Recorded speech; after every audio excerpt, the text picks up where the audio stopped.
ክርስቶስ ሰላም መምህር፣ ሰላም ለእናንተ ይሁን። መምህር እንዴት ናችሁ? ቅርታ አቋረጥኳችሁ። ኦርቶዶክስ ነኝ። አዎ አሁን ብዙዎቹ ኦርቶዶክስ ነኝ ብለው ይገባሉ። በአስተምሮ ስንጠይቃቸው ግን ኦርቶዶክስ ሳይሆኑ ቅድም አንዱ አሁንም አለ የለም ወርዷል መስሎኛል። ኦርቶዶክስ ነኝ ብሎ ኦርቶዶክስን ቅብ ተቀብቶ የሌላ አመለካከት የሚናገሩ ሰዎች ስላሉ ነው። ጴንጤ አይ ነኝ ብለው ከኦሮሚያ ክልል ይሆናል። አሁን ብዙዎች ምን አለ መሰለ መምህር፣ ኦሮሚያ ክልል በጣም ስራዎች አልተሰሩም ብዬ አስባለሁ። እኔም አሁን ከኦሮሚያ ክልል ነው የገባሁት።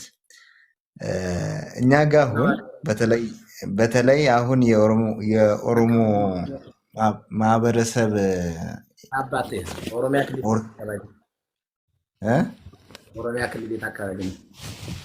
ወደ እንትን ሸዋ አዳማ ናዝሬት አካባቢ ናዝሬት እና አሁን እኔ እውነቱን ልንገራችሁ አይደለ ኦርቶዶክስ ነው፣ ግን ብዙም ስለራሱ ስለ ቤተክርስቲያን ምንም የማያውቅ ህዝብ ነው። እውነት ለመናገር ከሆነ ኦርቶዶክስ ነው፣ ብዙም አያውቅም ስለ እምነቱ። እውነት ለመናገር ለዚህም እኮ ነው የጠፋ ነው። ግን ከሁሉ በላይ አሁን አንዳንዴ ደግሞ እዚህ አማራ ክልል ምናምን የሚመጡት አሁን ነው እንደውም አብነት ትምህርት ቤት የሚባለው እንጂ እኛ ጋር ምንም አሁን አንድ የኦሮሞ ልጅ ተምሮ ቄስ አይሆንም። አሁን ነው እንደውም የተጀመረው እንጂ አሁን ከአማራ ክልል ምናምን ነው የሚመጡት። እኛ ጋር ራሱ አሁን አብዛኛው የሚቀድሱት ከአማራ ክልል የመጡ ናቸው። ግን እዚህ ጋር ቤተክርስቲያኒቷ ስራ አልሰራችም።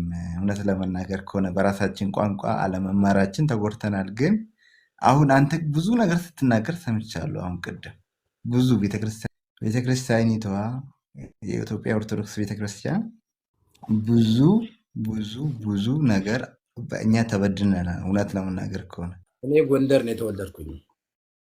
ጎንደር ስወለድ አሁን ጎንደርን አንተ የምትስለው የሃይማኖት ሀገር፣ የሊቃውንት ሀገር፣ የተማረ በኦርቶዶክስ እምነት በተለይ ጠንካራ የሆነች ሀገር ብለን ልታስበው ትችላለህ። ጎንደር ናችሁ እናንተ በጣም ጎበዝ ጠንካራ ናችሁ እናንተ። ልጨርስልህ። ግን ጎንደር ላይ ብትሄድ ጎንደር አካባቢ በረሃዎች አሉት። እንደ አርማጭሆ፣ እንደ መተማ፣ እንደ ይሄ ጋላባት ምናምን የሚባሉ በረሃዎች አሉ። ቄስ አይተው የማያውቁ የጠመጠመ ሰው ሲያዩ ክንፍ ብለው የሚቀበሉ። እኔ አርማጭሆ የቆሎ ተማሪ ሁነን ስነድ የቆሎ ተማሪ ሳዩ እነዚህ የጠመጠሙት ምንድን ናቸው ይሉናል። ስነድ ከበራፋጭ በእንተ ስማ ለማርያም ብለን የቆሎ ትምህርት ቤት ልንማር ስነድ ምን ፈልጋችሁ ነው ይሉናል። አይ እንደው የሚበላ ፈልገን ነው። እርቧችሁ? አዎ ምግቡ ያላቸውን አቅርበው ወተት በል እርጎ በል የፈለግከውን የጠየቀውን ጥያቄ አቅርበው በግም ረድልኝ ፍየልም ረድልኝ ብትል ያርኩላል፣ ያበሉ፣ ያጠጡሃል። የእምነት አባት ያ ጎንደር የሃይማኖት ሀገር ብለህ ያስከው እዛ ድረስ ተደራሽነት የለውም። ልታውቅ ልትረዳ የሚገባ ማለት ነው። አርሲ ክልል እኔ ለምሳሌ ኦሮሚያ ክልል ነበርኩ። ሽርካን አውቀዋለሁ፣ አርሲ ሮቤን አውቀዋለሁ፣ አሰላን አውቀዋለሁ። ወደዛ አካባቢ በመምህርነት ሰርቻለሁ። ወደዛ እንዲያው እምነት ቢገርምህ አዲስ አበባ ካለው ህዝብ ጎንደር ካለው አማኝ በላይ ሽርካ ያለው፣ አርሲ ያለው፣ አሰላ ያለው፣ እዛ አዳማ ያለው፣ ሞጆ ያለው፣ ደብረ ዘይት ያለው፣ አዲስ አበባ ሸዋ አካባቢ ያለው ክርስቲያን ጠንካራ ነው።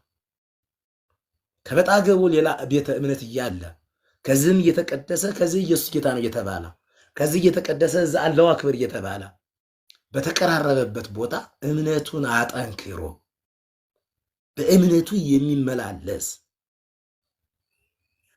ሰንበትን ጽዋ እየጠጣ ሰንበትን የሚያከብር አበይት በዓላት የድንግል ማርያም፣ ቅዱስ ሚካኤል፣ ቅዱስ ገብርኤልን እነዚህ ቅዱሳን በዓላትን እያነገሰ እያከበረ የሚኖር ወንጌል ሳይኖር ራሱን ወንጌልን ፈልጎ መምህራኖችን ፈልጎ እየቀጠረ ልጆችን እያስተማረ አሁን እንደውም እምነት አንገት ግን ሲጥ ቢሉት ለእምነቱ አንገቱን የሚሰጥ ያለ እንደውም ወደዚህ ነው። አምሬ ነው ነግርህ።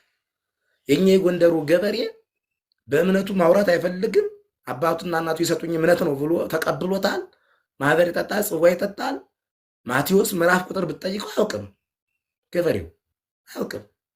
ቄሶቹ የሚያስተምሩት ራሱ በግዕዝ ነው፣ የሚቀደሰው በግዕዝ ነው። ወንጌልን ገበሬው አያውቀውም። እንደውም አብዛኛው የሚገዳደለው በጥይት አንዱን አንዱ የሚመታው ከወንጌል እጥረት የተነሳ ነው። እዚህ ወደ ኦሮሚያ ክልል ግን ምንም ቢሆን በአማርኛ ወንጌል ይሰበካል፣ በኦሮመኛ ይሰበካል። አሁን ተጀምሯል፣ በኦሮምኛ ተጀምሯል። ልክ ነህ። ተማሪ አቡነ ሳውሮስን በጣም እናመሰግነዋለን። እሱ ነው